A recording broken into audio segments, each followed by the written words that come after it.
ASP.NET MVC5 के code tutorial में आपके सामने हैं और आज के इस ट्यूटोरियल में हम बात करेंगे कि रेजर व्यू इंजन क्या है और हम किस तरह यूज़ कर सकते हैं C# की कोड को व्यूज़ में। तो आइए चलते हैं, सबसे पहले बात करते हैं व्यूज़ के बारे में। ये स्क्रीन्स हैं जो कि यूज़र्स को दिखाई देते हैं जब वो रिक्वेस्ट करते हैं इंफॉर्मेशन कंट्रोलर से, तो कंट्रोलर रिस्पॉन्ड करता है व्यूज़ की शक्ल में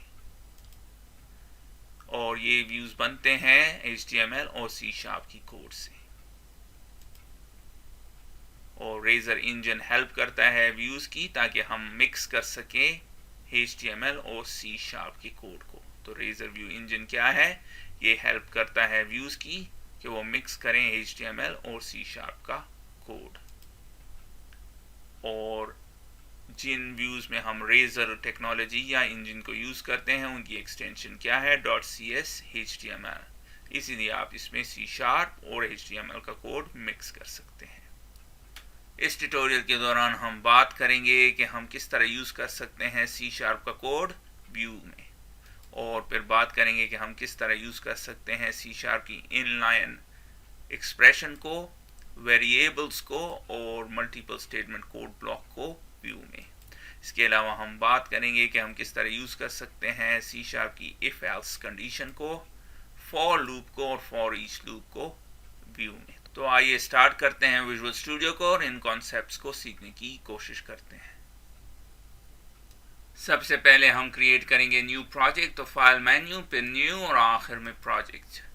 और अब मैं विजुअल C# में वेब को सेलेक्ट करता हूं और उसके बाद आपने ये ऑप्शन सेलेक्ट करना है, ASP.NET web application .NET framework. अब आप इसे कोई भी नाम दे सकते हैं और क्लिक कर दें ओके।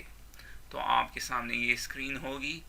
मैं एम्प्टी सेलेक्ट करता हूँ, फिर चेक कर देता हूँ MVC का ऑप्शन और फिर क्लिक कर दें ओके, और ये हमारे लिए क्रिएट कर देगा ASP.NET MVC5 एप्लीकेशन जो कि आपके सामने है। अगर मैं इस एप्लीकेशन को इस स्टेज पर रन करूं तो देखते हैं कि क्या होता है। तो ये आपको एरर दे रहा है। क्यों दे रहा है? क्योंकि करंटली हमारे इस प्रोजेक्ट में कोई भी कंट्रोलर और व्यू मौजूद नहीं। आप देख रहे हैं कोई कंट्रोलर नहीं है और कोई व्यू नहीं है। तो ऐड कर देते हैं एक कंट्रोलर, राइट क्लिक, ऐड और कंट्रोलर, और फिर मैं सेलेक्ट कर देता हूँ पहला वाला ऑप्शन MVC5 कंट्रोलर -empty और क्लिक कर दें ऐड। और फिर मेरे सामने ये स्क्रीन होगी, यहाँ पे मैं इसको नाम दे देता हूँ होम कंट्रोलर। क्लिक कर दें ऐड और ये हमारे लिए क्रिएट कर देगा कंट्रोलर जो कि आपके सामने है और उसमें एक डिफ़ॉल्ट एक्शन मेथड।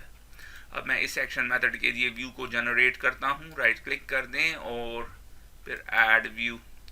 अब मैं डिफ़ॉल्ट ही रहने देता हूँ सब कुछ और क्लिक कर दें ऐड, और ये हमारे लिए व्यू को क्रिएट कर देगा, आपके सामने है।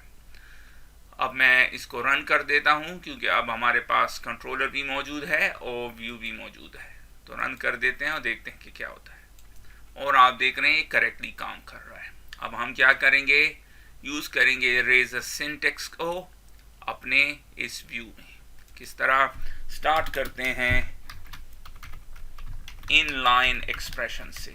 इनलाइन एक्सप्रेशन का क्या मतलब है? इसका मतलब है कि हम मिक्स कर दें HTML और C# के कोड को। किस तरह? पहले एग्जांपल में हम इनलाइन एक्सप्रेशन को यूज़ करते हैं। मैं एक p टैग लगाता हूँ और एक मैसेज लिखता हूँ, welcome to our website, today is, और मैं यहाँ पे डेट और टाइम लिखना चाहता हूँ। तो किस तरह लिखेंगे? उसके लिए मैं C# को यूज़ करता हूँ और C# में हम डेट टाइम किस तरह लिखते हैं? Date time dot now. लेकिन आप देख रहे हैं ये तो टेक्स्ट शो हो रहा है और हम इसको कन्वर्ट करना चाहते हैं C# कोड में। तो किस तरह करेंगे? इसके सामने आप ऐट लिखते हैं। तो जब भी आप C# का कोड व्यू में लिखेंगे सबसे पहले आपने उसके ऐट लगाना है, फिर आप C# का कोड लिख सकते हैं। तो इसके बाद मैं फुल स्टॉप लगा देता हूँ और फिर रन करते हैं और देखते हैं काम करता है या नहीं। और आप देख रहे हैं welcome to our website, today is, और फिर आज का डेट शो कर रहा है और अब करंट टाइम। अब मैं चाहता हूँ सिर्फ डेट शो करे, तो किस तरह करेंगे? बहुत आसान। यहाँ पे नाउ के बाद एक dot to short date string और ये पूरा C# का कोड है और फिर रन करते हैं। अब आप देखेंगे कि ये सिर्फ डेट शो करेगा आपके सामने। तो आपने देखा कि हम किस तरह इनलाइन एक्सप्रेशंस यूज करते हैं और मिक्स करते हैं HTML के कोड को C# के कोड के साथ। अब एक और एग्जांपल करते हैं। अब की बार मैं यूज करता हूं all right reserved with program in Urdu, फिर कॉपीराइट का सिंबल, और उसके बाद मैं चाहता हूं ये ईयर शो करे, करंट ईयर। तो add date time dot now dot year और फुल स्टॉप। रन कर दें तो अब ये आपको ये मैसेज शो करेगा। मैसेज में हमसे थोड़ी सी गलती हो गई है, ये है ऑल राइट रिजर्व्ड। तो रन कर दें अब, तो आपके सामने है all right reserve with program in Urdu, फिर कॉपीराइट का सिंबल और आखिर में करंट ईयर शो कर रहा है। अब हम मूव होते हैं कि हम किस तरह यूज कर सकते हैं वेरिएबल्स और मल्टी स्टेटमेंट कोड ब्लॉक को इस व्यू में। बहुत आसान है, यहाँ पे मैं हेडिंग लिख देता हूँ वेरिएबल्स को किस तरह यूज कर सकते हैं, और मल्टीपल, अगर एक से ज्यादा C# का स्टेटमेंट हो तो वो किस तरह। तो जब भी आप एक से ज्यादा लाइन लिखेंगे C# का तो आपने ऐड लगा देना है और फिर कर्ली ब्रेसेस। तो सारा कोड अब आपने इसमें ऐड करना है। वेरिएबल हम किस तरह क्रिएट कर सकते हैं, बहुत आसान है, जिस तरह हम C# में करते हैं, स्ट्रिंग और ग्रीटिंग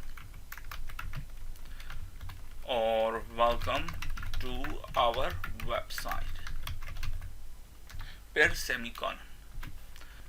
आप वेरिएबल को var के साथ भी क्रिएट कर सकते हैं और इस वेरिएबल का नाम है टुडेज डेट, और डेट हमारे पास C# पे किस तरह आती है, date time dot now dot to short date string, फिर सेमीकोलन।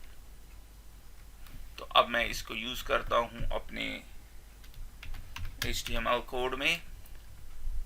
तो मैं क्या लिखूंगा, एट ग्रीटिंग, ये वेरिएबल को मैं यूज कर रहा हूं, एट ग्रीटिंग, और फिर कॉमा टुडे इज, और फिर एट टुडेज डेट। तो मैंने इस वेरिएबल को यूज किया, आप देख रहे हैं एट ग्रीटिंग्स और फिर टुडे कॉमा और टुडे इज और फिर डेट। देखते हैं आप कैसे काम करता है। सेम एग्जांपल है लेकिन डिफरेंट तरीके से हमने इसको किया,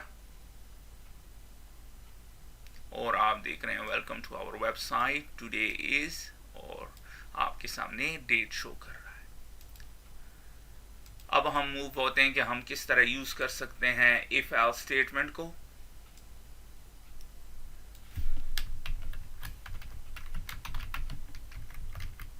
अपने इस व्यू में बहुत आसान, दोबारा मल्टीपल स्टेटमेंट ब्लॉक कोड होगा, और फिर मैं एक वेरिएबल क्रिएट करता हूं a और उसे नाम दे देता हूं और उसमें वैल्यू स्टोर कर देता हूं 10।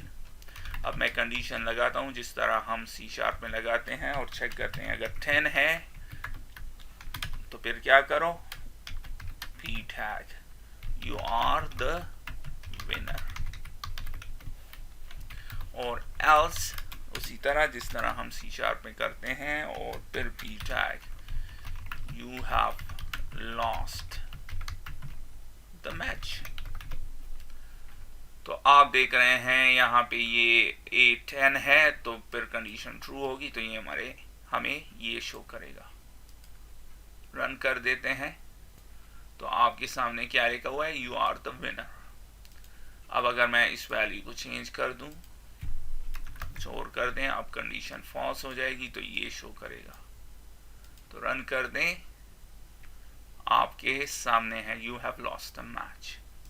अब हम यूज करेंगे लूप्स को, और मैं यूज करूंगा इस एग्जांपल में फॉर लूप को, और अगेन आपने मल्टीपल स्टेटमेंट ब्लॉक यूज करना है।